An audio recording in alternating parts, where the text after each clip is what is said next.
மாற்றி முதலாம் உலகப் போரிலிருந்து விலக செய்துவிடும் என்று லார்ட் ஜார்ஜ் அச்சமடைந்தார். மறுபுறம் அமெரிக்கா தனது படைகளை முழுமையாக போரில் ஈடுபடுத்தாத நிலையில் அதற்கு மேலும் பொறுமை காக்க முடியாது, பதிலடி கொடுக்க வேண்டும் என பிரிட்டன் தீர்மானித்தது.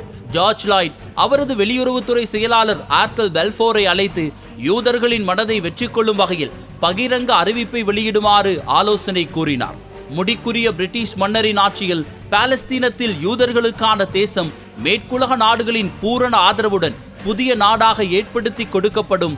இந்த குறிக்கோளை அடைந்து கொள்வதற்காக தேவையான பூரண ஆதரவு வழங்கப்படும் என்றும் பல்வேறு ஊடகங்களிலும் செய்திகளை பரப்பியது பிரிட்டிஷ் அரசு. பெல்ஃபோர்ட் பிரகடனம் நவம்பர் 2 1917 வெளியிடப்பட்டது.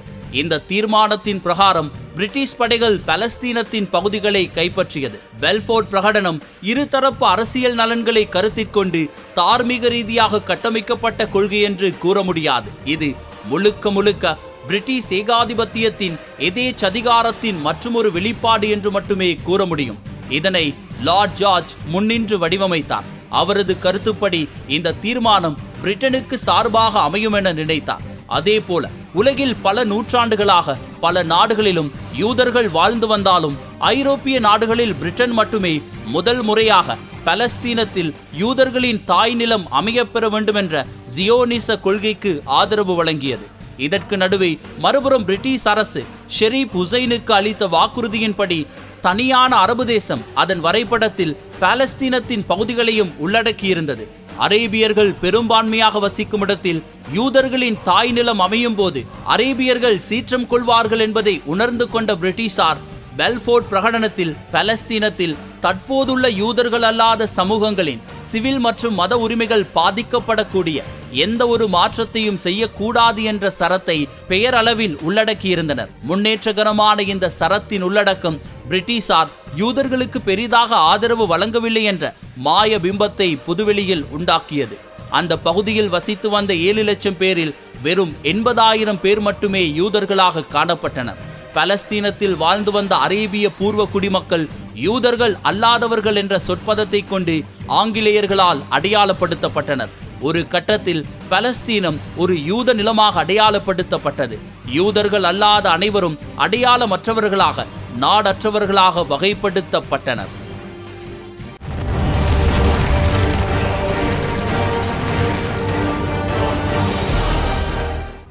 உங்களுடைய கலாச்சாரம் மேம்படுத்தப்படும் என்றெல்லாம் பொய்களை கூறி அவர்களை போரில் பயன்படுத்தி ஒட்டமன் பேரரசை முற்றுமுழுதாக இல்லாமல் செய்திருந்தார்கள். ஒற்றுமையாக ஒன்றாக வாழ்ந்த ஒரு கலாச்சாரத்தை இல்லாமல் அமைத்து தேசியவாதத்தை முன்னிறுத்தி தனி மதம் மொழி என்கின்ற ரீதியில் இனத்தை அதிகமாக பரப்பி இன ரீதியான பிளவுகளை இன்று வரை மத்திய கிழக்கு சந்தித்துக் கொண்டிருப்பதற்கும் அவர் பல்வேறுபட்ட போர்களில் ஈடுபட்டுக் கொண்டிருப்பதற்கும் ஒரு காரணத்தை அவர்கள் தான் ஏற்படுத்தியிருந்தார்கள். அடுத்ததாக ரஷ்யா ஒட்டுமொத்தமாக தன்னுடைய நாட்டில் இடம்பெற்ற கிளர்ச்சியின் காரணமாக இந்த முதலாம் உலக போரிலிருந்து முழுமையாக விடுபடுகிறது. தான் இவ்வாறான ஒரு நிலையில் ஐரோப்பிய நாடுகளுக்கு சார்பாக எனது நாட்டு பிரச்சனையை விட்டுவிட்டு உங்களுக்கு நாங்கள் சாதகமாக போரில் ஈடுபட வந்தால் எனது ஐரோப்பிய யூனியன், குறிப்பாக இந்த சோவியத் யூனியன் என்பது முற்றுமுழுதாக சிதைவடைந்துவிடும். அப்பொழுது ஐரோப்பிய யூனியன் மிகப்பெரிய அளவில் பலமடையும், எமது நாடான சோவியத் யூனியன் என்பது பிளவடைந்துவிடும், பிரிவடைந்துவிடும் என்கின்ற ஒரு காரணத்திற்காக சோவியத் ரஷ்யா போரிலிருந்து விலகிக் கொள்கிறது. இருந்தாலும் கூட இந்த பிரித்தானியாவும் பிரான்சும் மேற்கொள்கின்ற பல்வேறுபட்ட ஒப்பந்தங்கள், மறைமுக ஒப்பந்தங்கள் தொடர்பான சூழ்ச்சிகளை உலகிற்கு அம்பலப்படுத்தியிருந்தது. காரணம், பிரித்தானியாவும் பிரான்சும் மத்திய கிழக்கை முழுமையாக அவர்களுடைய கட்டுப்பாட்டிற்குள் கொண்டு வருவார்களாக இருந்தால் அது பிற்காலத்தில் எனக்கும் ஒரு மிகப்பெரிய ஒரு பிரச்சனையாக மாறும். நான் எப்பொழுதுமே உங்களோடு ஆதரவாக நின்று கொண்டிருக்கிறேன், என்னை தாண்டி நீங்கள் புதியதொரு விடயத்தில் கைவிப்பீர்களாக இருந்தால் நான் இன்னும் பல்வேறுபட்ட பிரச்சனைகளையும் அழுத்தங்களையும் உங்களுக்கு கொடுப்பேன் என்கின்ற ரீதியில் இந்த விடயத்தை அம்பலப்படுத்த தொடங்குகிறார்கள். அதுவும் உலகளாவிய ரீதியில் மேற்குலக நாடுகள் எதற்காக மத்திய கிழக்கின் மீது அக்கறை கொள்கின்றன, குறிப்பாக அந்த நாடுகளை தங்களுடைய கட்டுப்பாட்டிற்குள் கொண்டு வருவதற்காகத்தான் இந்த பிரித்தானியாவும் பிரான்சும் இப்படியான ஒரு சூழ்ச்சியில் அரேபியர்களிடம் அரபுக்கான ஒரு தேசம், அதே போன்று யூதர்களிடம் யூதர்களுக்கான ஒரு தேசம் வழங்கப்படும் என்று மிகப்பெரிய ஒரு பிரச்சனையை உருவாக்கி கொடுத்திருந்தார்கள். இவ்வாறான ஒரு நிலையில் அரேபியர்கள் புறக்கணிக்கப்படுகிறார்கள், யூதர்களுக்கு சார்பான அலை என்பது அங்கு வீசப்படுகிறது. இதனை எப்படி அரேபியர்கள் தடுத்தார்கள்? அதே போன்று யூதர்கள் தங்களுடைய வாழ்க்கையினுடைய அடுத்த கட்டத்தை நோக்கி எப்படி நகர்ந்தார்கள்? மத்திய கிழக்கில் இந்த சூழ்ச்சிகரமான சூழலில் ஒட்டமன் பேரரசு எப்படியெல்லாம் வீழ்ந்தது, வீழ்த்தப்பட்டது, அதற்கான காரணம் என்ன என்பதை நாமும் தெரிந்து கொள்வோம். உண்மையில் பெல்ஃபோர்ட் பிரகடனம் என்பது ஒரு உத்தியோகபூர்வ ஒப்பந்தமே அல்ல, இருதரப்பு கையொப்பமிடப்பட்டு அமலுக்கு வந்த ஒப்பந்தமும் அல்ல. பாலஸ்தீன பூமியில் யூத மக்களுக்காக ஒரு தாய் நிலத்தை நிறுவுவதற்காக கொண்டுவரப்பட்ட அரசியல் பகடை விளையாட்டு பிரகடனம் மட்டுமே அதுவாகும். மேலும் பலஸ்தீனம் தொடர்பாக பிரிட்டன் கையெழுத்திட்ட ஒரே ஒரு ஒப்பந்தம் பிரான்சுடன் மேற்கொள்ளப்பட்ட ரகசியமான சைக்-பீகோ ஒப்பந்தம் மட்டுமே ஆகும். நவம்பர் 7ஆம் தேதி முதல் போர் பிரகடனம் அறிவிக்கப்பட்டு ஒரு சில நாட்களில் கம்யூனிச போல்ஸ்விக்குகள் ரஷ்யாவின் ஆட்சியை கைப்பற்றினர். இதன் மூலம் கம்யூனிஸ்ட் தலைமைத்துவத்தில் பதவி வகித்த யூதர்கள் வழியாக தாம் விரும்பிய மாற்றத்தை அங்கே நடத்தலாம் என்று ஜார்ஜ் லாய்ட் நம்பினார். அதாவது அவர்களது பிரதான இலக்கான யூதர்களுக்கு தனி நாடு என்ற கோரிக்கையை ரஷ்யாவின் தலைமைத்துவத்தின் ஆதரவுடன் நிறைவேற்ற முடியும் என அவர்கள் உறுதியாக நம்பினர். ஆனால் இது ஒரு முட்டாள்தனமான வாதம். காரணம், அங்கே ஏற்கனவே அரேபியர்கள் பூர்வீகமாக வாழ்ந்து வருகின்றனர். புதிதாக வந்து சேர்ந்த யூதர்களுக்காக தனி நாட்டை உருவாக்குவது பலராலும் ஏற்றுக்கொள்ளப்படவில்லை. குறிப்பாக கம்யூனிசவாதிகளான ரஷ்யர்களிடம் இந்த வாதம் செல்லுபடியாகவில்லை. நவம்பர் புரட்சியில் பங்கேற்ற ரஷ்யாவை சேர்ந்த பல யூத கம்யூனிச தலைவர்கள் கூட இந்த வாதத்தை ஏற்கவில்லை. போல்ஸ்விக் கட்சியின் உயர்மட்டத்தில் 15 முதல் 20 யூத தலைவர்கள் பதவி வகித்து வந்தனர். அவர்களில் பெரும்பாலானோர் ஜியோனிசத்திற்கு எதிரானவர்கள். அவர்கள் ஆட்சிக்கு வந்தவுடன் முதல் வேலையாக ஜியோனிசம் ஒரு முதலாளித்துவ தந்திரம், அது முதலாளித்துவத்தின் ஒரு பகுதியை என்ற அறிவிப்பையும் வெளியிட்டார்கள். பிழையான புலனாய்வு அறிக்கையின் பிரகாரம் லார்ட் ஜார்ஜ் தனது அரசியல் மூலோபாயங்களை செயற்படுத்திவிட்டார். இதன் காரணமாகவே ரஷ்யாவில் புதிதாக உருவாகியிருந்த அரசாங்கம் பிரிட்டனுக்கு எதிரான நடவடிக்கைகளில் ஈடுபட ஆரம்பித்தது. அதாவது ரஷ்யாவின் ஒவ்வொரு நடவடிக்கையும் பிரிட்டன் அரசுக்கு நேர் எதிராகவே அமைந்திருந்தது. ரஷ்யா போர் நடவடிக்கைகளிலிருந்தும் வெளியேறியது. மேலும் ரஷ்ய கம்யூனிச அரசாங்கம் முன்னைய ஜார் மன்னர்களின் அரசாங்கத்தால் நேச நாட்டு அணியினருடன் மேற்கொள்ளப்பட்ட ரகசிய உடன்படிக்கைகள் மற்றும் ஜார் மன்னர்களின் வெளியுறவு கொள்கைகள் தொடர்பான முக்கியமான விடயங்களையும் பொதுமக்களுக்கு பகிரங்கப்படுத்தினர். இதில் பல ஒப்பந்தங்கள் நடைமுறையில் பயனற்றதாகவும் இருந்தது. ஒப்பந்தத்தை மீறி பிரிட்டன் மற்றும் பிரான்ஸ் ஆகியவை ரஷ்யாவை ஒதுக்கி வைத்துவிட்டு தமது சொந்த நலன்களுக்கு ஏற்ப காய்களை நகர்த்தி வந்தனர். இந்த உண்மை வெளியே தெரிய வந்த போது மேற்கத்திய கூட்டு நாடுகளுக்கு மிகவும் தர்ம சங்கடமான நிலை உருவாகியது. ஏனென்றால் நேச நாடுகள் திரைக்கு பின்னால் அனைத்து வகையான ஒப்பந்தங்களையும் செய்து வருவது வெளியே தெரிய வந்தது. வெளியே நல்லவர்களாக ஜனநாயகத்தை நிலைநாட்டுவதற்காக போராடுவதாக காட்டிக்கொண்டு உலகின் பல பகுதிகளையும் தமக்கிடையே கூறு போட்டு சொந்தம் கொண்டாடுவது நேச நாடுகளின் முக்கியமான தந்திரோபாயம் என்ற விடயம் வெட்ட வெளிச்சமாகியது. அதிலும் குறிப்பாக மத்திய கிழக்கு தொடர்பாக நேச நாடுகள் பொதுவெளியில் கூறிய கருத்து என்னவென்றால், ஆட்டமன் பேரரசை வீழ்த்தி அரேபிய மக்களுக்கு அவர்களுக்கு சுயமான தன்னாட்சியை உருவாக்கி கொடுப்பதே தமது நோக்கம் என அவர்கள் கூறி வந்தனர். ஆனால் அவை அனைத்தும் பொய் என்பதும் தெரிய வந்தது. போல்ஸ்விக்குகள் வெளியிட்ட ரகசிய ஒப்பந்தங்கள் அரபு உலகத்தில் சலசலப்பை ஏற்படுத்தியது. நேச நாடுகள் தொடர்பில் அவர்களுக்கு சந்தேகம் வலுக்க தொடங்கியது.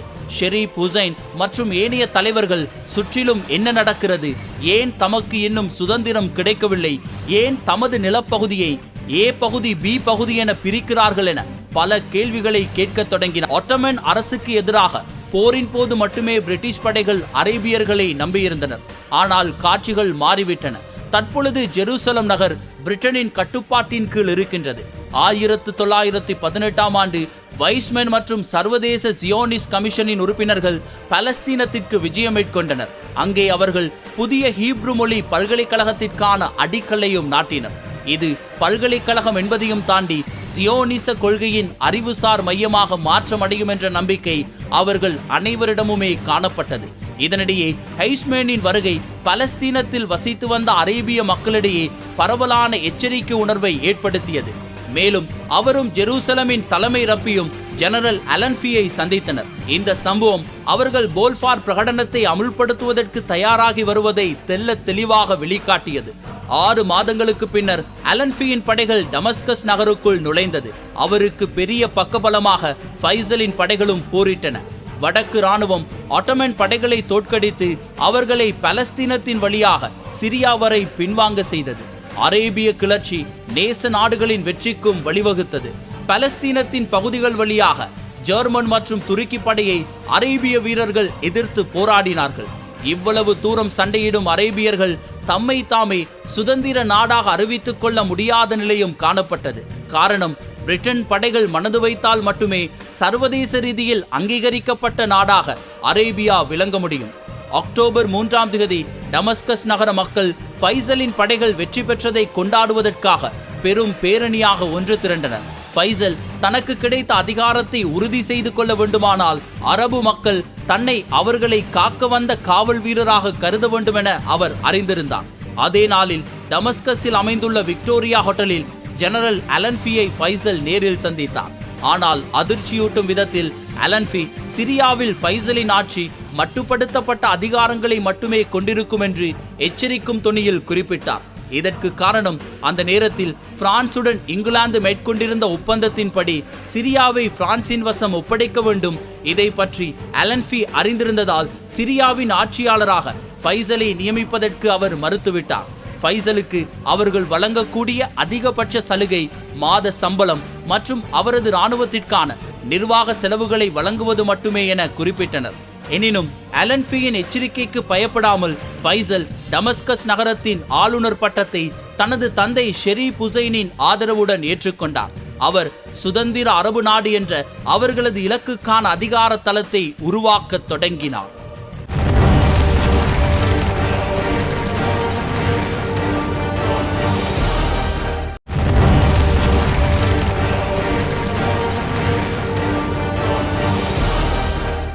கொடுத்திருந்தார்கள். காரணம் ரஷ்யாவும் இவர்களோடு சேர்ந்துதான் யுத்த களத்தில் போரிட்டிருந்தது. இவ்வாறான ஒரு நிலையில் அடுத்த கட்ட நகர்வாக ஃபைசல் தன்னுடைய பகுதிகளை, குறிப்பாக ஈராக், சிரியா போன்ற பகுதிகளை தன்னுடைய கட்டுப்பாட்டில் வைத்து ஆட்சி செய்வதற்கான நடவடிக்கையை மேற்கொள்ளும் பொழுது அவருக்கு எதிராக பிரான்ஸ் தன்னுடைய பகுதியாக இது இப்பொழுது பிரகடனப்படுத்தப்பட்டுவிட்டது. நான் இந்த போரில் மத்திய கிழக்கை முழுமையாக இந்த பகுதிகளை கைப்பற்றி இருக்கிறேன், நான் தான் இதனை தீர்மானிக்க வேண்டும். ஃபைசலுக்கு எதிரான ஒரு போரை தொடுக்கிறார்கள். ஃபைசல் தப்பித்து ஓடுகிறார். இருந்தாலும் கூட அரேபியர்கள் கொதித்தெழ தொடங்குகிறார்கள். மீண்டும் ஃபைசலையை மன்னராக நியமிக்கிறார்கள். ஷெரீப் ஹுசைனுக்கு அங்கீகாரம் கொடுக்கப்படுகிறது. இருந்தாலும் அவர்கள் நினைத்த முழுமையான அரபு வசந்தம் அவர்களுக்கு கிடைக்கவே இல்லை. பல்வேறுபட்ட சூழ்ச்சிகளை இந்த பிரித்தானியாவும் பிரான்சும் மேற்கொண்டிருந்தது. அமெரிக்கா தலையிட்டும் கூட இதற்கான சரியான முடிவை அவர்கள் மேற்கொள்ளவில்லை. அதனால்தான் இன்று வரை மத்திய கிழக்கு போர் பூமியாகவே, இரத்த கலரியாகவே காணப்படுகிறது. எவ்வாறு இவைகள் எல்லாம் நடைபெற்றது? குறிப்பாக முதலாம் உலகப் போர் முடிவடைந்ததன் பின்னரும் ஆட்டோமன் பேரரசு வீழ்த்தப்பட்டதும் இடம்பெற்ற பல்வேறுபட்ட பங்கீடுகள் என்பது எப்படியெல்லாம் மாறியிருந்தது என்பதை நாமும் தெரிந்து கொள்வோம். அக்டோபர் 31ஆம் தேதி ஆட்டோமன் பேரரசு இறுதியாக முற்றுமுழுதாக தோற்கடிக்கப்பட்டது. நவம்பர் 11ஆம் தேதி 1918ஆம் ஆண்டு இரவு 11 மணியளவில் ஐரோப்பாவின் மத்திய வல்லரசு நாடுகள் தமது துப்பாக்கிகளுக்கு இறுதியாக ஒருமுறை ஓய்வு வழங்கிவிட்டு சரணடைந்தனர். ஐரோப்பாவில் போர் மேகம் நீங்கி சமாதான புறா சிறகடிக்க தொடங்கியது. வெர்சாய்சிஸ் நகரத்தில் அமைதி மாநாடு ஜனவரி மாதம் 1919ஆம் ஆண்டு தொடங்கியது. தோற்கடிக்கப்பட்டு கைப்பற்றப்பட்ட முன்னாள் எதிரி நாடுகளின் பிரதேசங்களில் என்னென்ன செய்ய வேண்டும் என்பதை பற்றி தீர்மானிக்க பிரெஞ்சு பிரதமர் மற்றும் அமெரிக்க ஜனாதிபதி வுட்ரோ வில்சன் போன்ற நேச நாட்டு தலைவர்கள் அங்கே கூடியிருந்தனர். உலகப் போர் முடிவடைந்ததன் பின்னர் காணப்பட்ட சூழலில் பிரிட்டிஷ் அரசாங்கம் தனது அதிகாரத்தை சுதந்திரமாக பயன்படுத்துவதற்கு சாதகமான சூழல் காணப்பட்டது. குறிப்பாக அரேபியர்களுக்கு வழங்கப்பட்ட உறுதிமொழிகளை தற்போது நிறைவேற்றப்பட வேண்டியதொன்றாக கணக்கில் கொள்ளவில்லை. அதே நேரம் யூதர்களுக்கும் பிரெஞ்சுக்காரர்களுக்கும் ரஷ்யர்களுக்கும் வழங்கிய வாக்குறுதிகள் பற்றியே அதிகமாக அவதானமாக இருந்தனர். இவை அனைத்தையும் பார்த்து வந்த மக்கள் ஒரு சில நாடுகள் ஒன்றிணைந்து ஏகாதிபத்தியத்தை தோற்றுவித்து உலக நாடுகள் அனைத்தையும் ஆள வேண்டும் என்று விரும்புகின்றனர் என்பதை புரிந்து கொண்டனர். மத்திய கிழக்கை மட்டுமல்ல, ரஷ்யாவை கூட அவர்கள் கைப்பற்ற வேண்டும் என விரும்பினார்கள். குறிப்பாக அவர்களை எதிர்க்க, தடுக்க யாரும் இல்லை என்பதால் மனம் போன போக்கில் செயற்பட்டனர். இதே நேரம் பழைய நேச நாட்டு பங்காளிகளான பிரிட்டன் மற்றும் பிரான்ஸ் ஆகிய நாடுகள் அமெரிக்க ஜனாதிபதி வுட்ரோ வில்சன் முன்வைத்த புதிய உலகத்திற்கான தேசிய சுய நிர்ணய அதிகாரத்தை நாடுகளுக்கு வழங்குதல் என்ற கொள்கையை கடுமையாக எதிர்த்தனர். அமெரிக்கர்களால் முன்வைக்கப்பட்ட இந்த சுய நிர்ணய கொள்கையானது ஆஸ்பர்கஸ் மற்றும் ஆட்டோமன் போன்ற முன்னாள் பேரரசுகளிலிருந்து விடுவிக்கப்பட வேண்டிய அனைத்து குடிமக்களுக்கும், குறிப்பாக பலஸ்தீனியர்களுக்கு சுதந்திரமான நாடு வழங்கப்படுவதற்கான சாத்தியக்கூறுகள் இதன் மூலம் வெளிப்படுத்தப்பட்டது.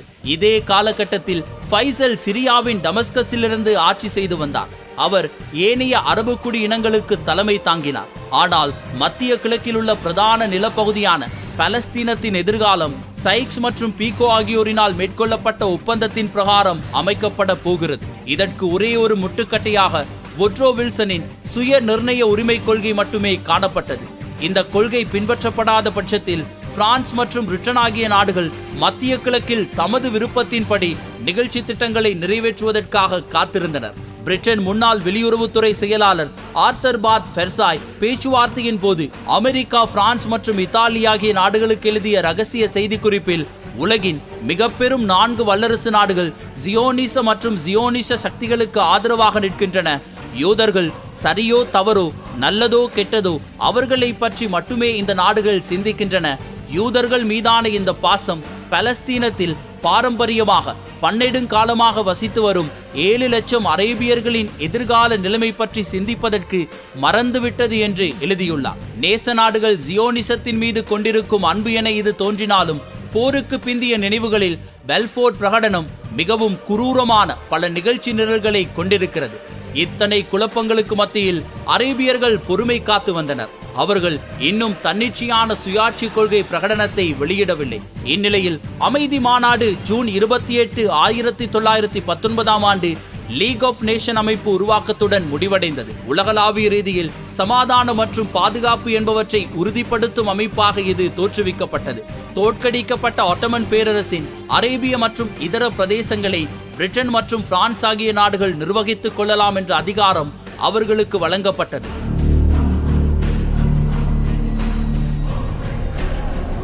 நவம்பர் 21, 1919 ஆண்டு சைக்-பீகோ ஒப்பந்தத்தின்படி கட்டிடக் கலைஞர் பிரான்சுவா பி கோவக் மற்றும் ராணுவ ஜெனரல் குரால் பெய்ரூட் நகருக்கு வந்து சேர்ந்தனர். சிரியா மற்றும் லெபனானில் பிரான்ஸ் தனது ஆட்சி அதிகாரத்தை வலிந்து திணிக்க தொடங்கியது. ஒட்டமன் பேரரசுடனான போரின் கடைசி மாதங்களில் ஒட்டமன் படைகளுக்கு எதிராக மிகவும் உக்கிரமாக பிரான்ஸ் படையினர் போரில் ஈடுபட்டனர். இதன் மூலமே போர் முடிவுக்கு வந்தது எனலாம். எனவே போர்க்காலத்தில் வழங்கப்பட்ட வாக்குறுதிகள் நிறைவேற்றும் விதமாக பிரான்சுக்கு ஆட்சி பிரதேசங்கள் வழங்கப்பட்டன. டமஸ்கஸின் ஆளுநராக 16 மாதங்களாக பதவி வகித்து வரும் ஃபைசல் தனது ஆட்சி அதிகாரத்தை மேலும் விரிவுபடுத்தி பலப்படுத்துவதற்காக அடுத்த கட்ட நகர்வை மேற்கொண்டார். சிரிய தேசிய காங்கிரஸ் அவரை மன்னராக அறிவித்தது. பிரான்சின் மற்றொரு ஆட்சி பிரதேசமாக காணப்பட்டு வந்த சிரியாவில் ஏற்பட்ட இந்த மாற்றம் பிரெஞ்சு ராணுவத்தின் ஜெனரல் கோவை கோபமடைய செய்தது. ஃபைசலுக்கு எதிராக போரிடுவதற்காக அவர் தனது படைகளை அனுப்பி வைத்தார். ஆகஸ்ட் மாதம் 7ஆம் தேதி 1920 ஃபைசல் பதவி நீக்கம் செய்யப்பட்டார். உயிரை கையில் பிடித்துக்கொண்டு அவர் பலஸ்தீனத்திற்கு தப்பி சென்றார். ஷெரீப் ஹுசைன் மற்றும் ஃபைசல் ஆகியோருக்கு வழங்கப்பட்ட சுதந்திர நாடு என்ற வாக்குறுதி இப்போது தொலை தூர நினைவாக மாறிவிட்டது. ஐரோப்பியர்களை பொறுத்தவரை ஒட்டமன் பேரரசு மற்றும் மத்திய சக்திகள் ஆகியவை பலமிக்கதாக இருந்தபோது அவற்றை வீழ்த்துவதற்கு ஒற்றை அரபு அரசு கோரிக்கையை ஏற்றுக்கொள்வது சரியாக தோன்றியது. ஆனால் கால ஓட்டத்தில் காட்சிகள் மாறி பிரிட்டனின் கைகள் ஓங்கிய போது அந்த கோரிக்கையை நீர்த்து போக செய்துவிட்டது. மேலும் ஆட்சி அதிகாரம் அவர்கள் கையில் வந்ததன் பின்னர் அந்த பகுதி பிரிட்டிஷ் மற்றும் பிரெஞ்சு நாடுகளின் சொந்த நிலமாகவே அவர்களது பார்வையில் தென்பட தொடங்கியது. இதனால் அரபு தேச கோரிக்கையை அவர்கள் முற்றாக ஒதுக்கி வைத்து விட்டனர். பிரிட்டன் மற்றும் பிரான்ஸ் ஆகிய நாடுகள் ஆதிக்கம் செலுத்திய மத்திய கிழக்கு பகுதிகளில் மக்கள் இன ரீதியில் கூட ஒன்றிணைந்துவிடக் கூடாது என்பதை சைக்-பீகோ ஒப்பந்தத்தை அடிப்படையாக கொண்டு நில எல்லைகள் நிர்மாணிக்கப்பட்டன. முன்பு ஒட்டமன் மாகாணத்தில் இருந்த அகன்ற சிரியாவின் ஒரு பகுதி தற்போது லெபனான் மற்றும் சிரியாவுக்கான பிரெஞ்சு நாட்டின் அதிகார எல்லையாக வரையறை செய்யப்படுகிறது. ஏனைய பகுதி லெபனான் மற்றும் பலஸ்தீனத்திற்கான பிரிட்டனின் ஆட்சி வரையறையாக கருதப்படுகிறது. கிழக்கில் எண்ணெய் வயல்களை உள்ளடக்கிய ஒட்டமனின் ஈராக் மெசபடோமிய பகுதி பிரிட்டனின் போராட்டம் என்பது அடுத்த கட்டத்தை நோக்கி நகரும் பொழுது பேச்சுவார்த்தைகளின்படி இதனை தீர்த்து வைக்கலாம் என்கின்ற ஒரு நிலையில் இருக்கும் பொழுது தனக்கு மிக முக்கியமான பல்வேறுபட்ட அறிவு சார்ந்த சட்ட வல்லுநர்களை நியமித்து ஜூவிஸ் தங்களுடைய நிலப்பகுதியே இல்லாத ஒரு பகுதிக்காக போராடி கொண்டிருந்தது. ஆனால் தங்களுடைய சொந்த நிலத்திற்காக போராடி வெற்றி பெறுவதற்கான தருணங்களை இந்த அரேபியர்கள் அந்த தருணத்திலே இழந்திருந்தார்கள். அவர்கள் போராடி பேச்சு திறனில் மிக முக்கியமாக கல்வியில் மேம்பட்டவர்களாக இல்லாத ஒட்டுமொத்த அரேபியர்களுக்கும் இன்று வரை காணப்படுகிறது. குறிப்பாக யூதர்கள் என்பது அறிவில் மேம்பட்டவர்களாகவும் புத்திசாதுரியமாக சிந்திக்கக்கூடியவராகவும் இன்று வரை அவர்கள் காணப்படுவதனுடைய காரணத்தினால்தான் உலகளாவிய உலகளாவிய ரீதியில் இடம்பெறுகின்ற ஒட்டுமொத்த விடயங்களிலும் அவர்களுடைய தலையீடு என்பது பிரதானமாக காணப்படுகிறது. அதற்கு இது மிகப்பெரிய உதாரணமாக இந்த 1920ஆம் ஆண்டு பகுதியிலேயே அது பறைசாற்றப்பட்டிருந்தது. இவ்வாறான ஒரு நிலையில்தான் 1948ஆம் ஆண்டு இஸ்ரேல் என்கின்ற ஒரு நாடு தனி நாடாக பிரகடனப்படுத்தப்படுகிறது. பிரச்சனை என்பது அடுத்த கட்டத்தை நோக்கி நகர்த்தப்படுகிறது. இருந்தாலும் கூட அந்த தருணத்தில் இஸ்ரேலுக்கும் பாலஸ்தீனத்துக்கும் இடையில், குறிப்பாக இஸ்ரேலுக்கும் அரபு நாடுகளுக்கும் இடையில் மிகப்பெரிய ஒரு போர் இடம்பெற்றிருந்தது. 9 மாதங்களில் அந்த போர் நிறைவடைந்து 1949ஆம் ஆண்டு உலகளாவிய ரீதியில் இஸ்ரேல் என்பது மிகப்பெரிய ஒரு பேசு பொருளாக மாறுகிறது. தங்களுடைய பலத்தை இன்று வரை அவர்கள் உலகத்திற்கு நிலைநாட்டிக் கொண்டிருக்கிறார்கள். ராணுவ பலத்தை அதிகரித்தார்கள்.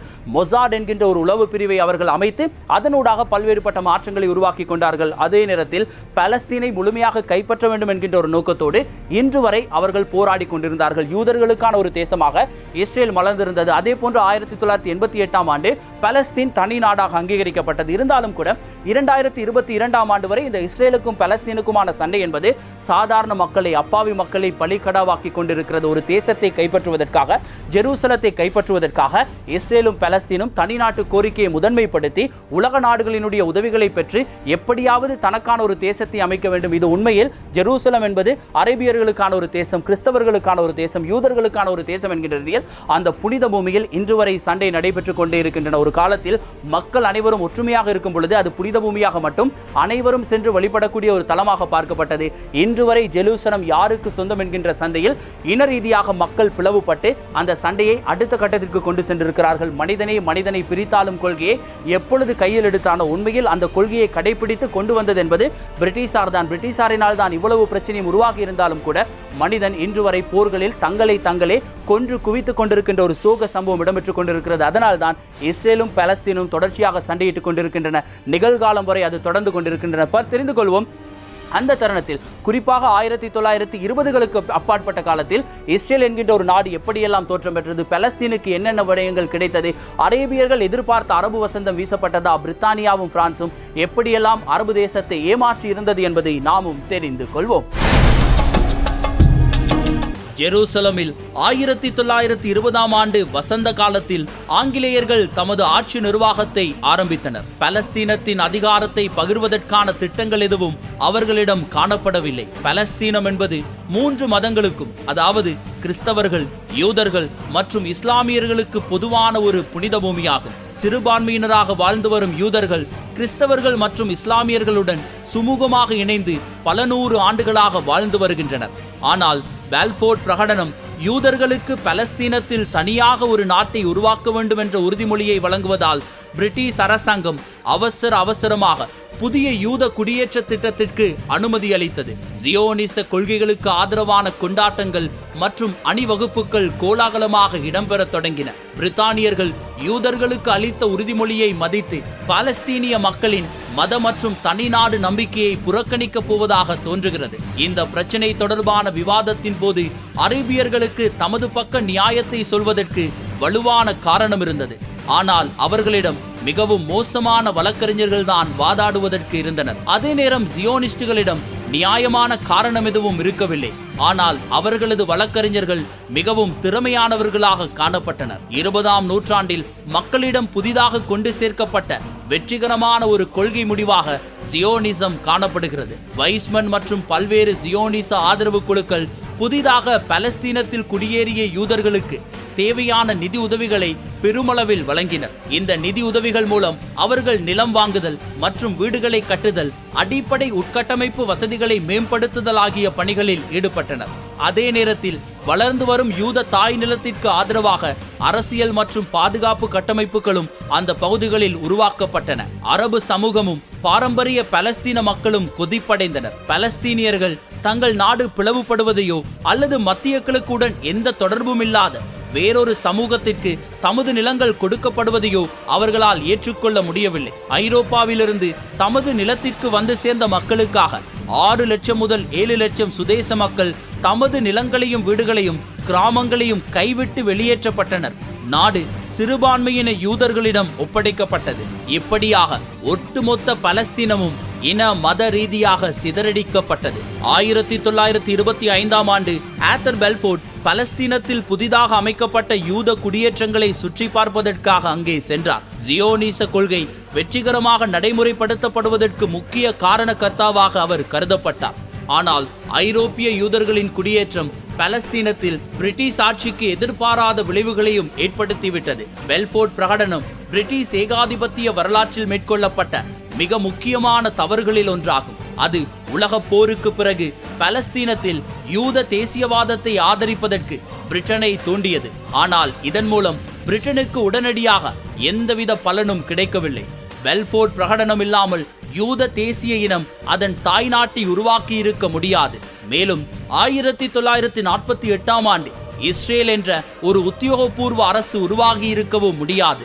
வளர்ந்து வரும் யூத தாய் நிலத்தை இராணுவ ரீதியில் மற்றும் பொருளாதார ரீதியிலும் பிரிட்டிஷ் அரசாங்கம் உதவி செய்து வளர்த்து வந்தது. பிரிட்டிஷ் இராணுவம் மற்றும் போலீசார் அங்கு பாதுகாப்பு பணிகளில் ஈடுபடுத்தப்பட்டனர். யூத இனத்தை பாதுகாப்பது அவர்களது பிரதான கடமையாகவும் இருந்தது. இதன் மூலம் யூத இனம் மேலும் வலுப்பெற்று அசைக்க முடியாத சக்தியாகவும் மாறியது.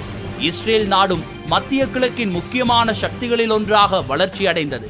1930-40 ஆகிய ஆண்டு கால பகுதிகளில் ஹிட்லர் தலைமையிலான நாசி படைகள் ஐரோப்பா முழுவதும் யூதர்கள் மீது ஹாலோகாஸ்ட் வன்முறைகளை கட்டவிழ்த்து விட்டனர். இதனால் பலஸ்தீன நிலத்திற்கு பெருமளவு ஐரோப்பிய யூதர்கள் அகதிகளாக வந்து சேர்ந்தனர். மறுபுறம் அரேபியர்களின் பார்வையில் இந்த குடியேற்றங்கள் யூதர்கள் மேற்கொள்ளும் அந்நிய ஊடுருவல் என்றும் யூதர்கள் வரலாற்று ரீதியாக இழந்த உரிமைகளை மீட்டெடுப்பதற்கான நடவடிக்கை என்றும் தமது எதிர்ப்பை தெரிவிக்க தொடங்கினர். இது பலஸ்தீனத்தில் மதங்களுக்கிடையிலான வன்முறை சம்பவங்கள் இடம்பெறுவதற்கும் வழிகோலியது. அரேபியர்களின் இந்த எதிர்பாராத வன்முறை எழுச்சியை சமாளிக்கும் விதமாக பிரிட்டன் தனது யூத குடியேற்றத்தை கட்டுப்படுத்தியது. ஆனால் மறுபுறம் இந்த கட்டுப்பாடு யூத பயங்கரவாதம் வளர்ச்சி அடைவதற்கு தூண்டுதலையும் ஏற்படுத்திவிட்டது. தொடர்ச்சியாக இடம்பெற்று வந்த வன்முறை சம்பவங்கள் மற்றும் உலக அரசியலில் ஏற்பட்ட மாற்றங்கள் காரணமாக பலஸ்தீனத்தின் மீதான தனது அதிகாரத்தை பிரிட்டன் விலக்கிக் கொண்டது. இதன் பின்னணியில் 1948ஆம் ஆண்டு இஸ்ரேல் எனும் ஒரு நாடு பிறந்தது. புதிய இஸ்ரேல் அரசுக்கும் அதன் அண்டை அரபு நாடுகளுக்கும் இடையே பல போர்கள் நடைபெற்றது.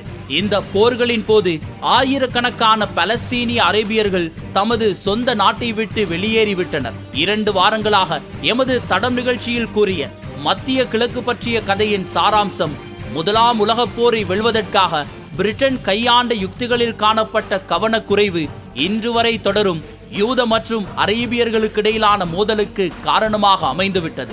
இந்த இரு இனங்களுக்கும் இடையில் ஆழமான பிளவையும் ஏற்படுத்திவிட்டது.